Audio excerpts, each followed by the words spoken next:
c'est un souffle messianique. C'est pas parce que les gens ils sont arrangés, c'est les mêmes qu'avant, les gens, ils n'ont pas changé. Mais un souffle messianique. Et ce souffle messianique, il est fait pour maintenant habiliter tous les gens ici, en Israël, à vivre ici de droit. Pas maintenant, on regarde pas, non, de droit. Parce que du moment où on est Echad, il n'y a personne qui peut rien nous faire. Vous voyez même la tour de Babel, Hachem, il était obligé de les embrouiller, sinon ils voulaient attaquer Hachem carrément. Hachem, il pouvait rien faire contre eux. Rien. Pourquoi? Parce qu'ils étaient ensemble.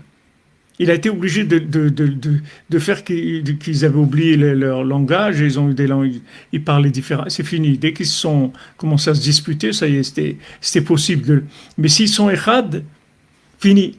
Donc d'un côté, c'est vrai qu'on a pris une claque de douleur, des atrocités terribles, mais d'un autre côté, il y a un souffle messianique qui est descendu de Hardout, que ça donne l'accès à Eretz Israël, le droit d'être ici. Cette Hardout-là, elle donne le droit d'être ici. Ça y est. Avec ça, on a acquis le droit d'être ici. Et maintenant, vous allez voir, toute la machine, elle va se mettre en marche pour arranger la situation de manière à ce que on nous laisse tranquille. On nous laisse tranquille. Et si c'est le moment, Mashiach il va venir. Si c'est pas le moment, ça sera pré-messianique. Mais en tout cas, on va vivre dans une autre forme de vie complètement, pas comme on vivait avant. Et ça, c'est quelque chose d'extraordinaire. C'est quelque chose de merveilleux. Vous voyez qu'en même temps, il y a une déflagration très très forte.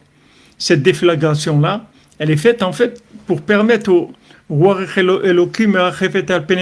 souffle divin, il peut descendre, le souffle messianique, il peut descendre dans le monde. Il peut descendre en Eretz Israël. Ça y est, les gens, ils sentent cet amour, cette amitié, ce peuple uni et tout, que ça, il n'y a jamais eu. Il y a eu des guerres en Israël, mais jamais eu ça. Il n'y a jamais eu ça. Même la Shoah, ça n'a pas amené ça. Il n'y a rien qui a amené ça. Il ne faut pas croire que c'est une conséquence de la situation qui a été vécue. La situation qui a été vécue, c'est juste une explosion de repères pour permettre au souffle divin de descendre, au souffle messianique de descendre. Mais ce qu'on est en train de vivre, ce côté-là uni des gens, que les gens ils sont tous souriants, ils sont mamache agréables et tout. Ça c'est messianique. C'est ce qu'il y avait au début quand les gens ils sont venus. Tu vois les photos des premiers gens qui étaient en Israël, tous tu les vois souriants et tout. Ils sont contents les gens. Ils sont tous contents. Ils étaient contents de venir, etc. Après il y a eu ce qu'il y a eu. Maintenant on passe à autre chose complètement. Donc il faut pas s'inquiéter. Il faut savoir que tout ça c'est rien que les tovatenu. C'est rien que pour notre bien. C'est vrai que c'est pour notre bien et que ce souffle messianique qui vient et qui amène une union comme ça, c'est quelque chose d'extraordinaire qui répare tout, en fait, qui répare tout. Parce que du moment où il y a Echad, alors Hachem Echad ou Shmo Echad, ça y est, on est arrivé au maximum.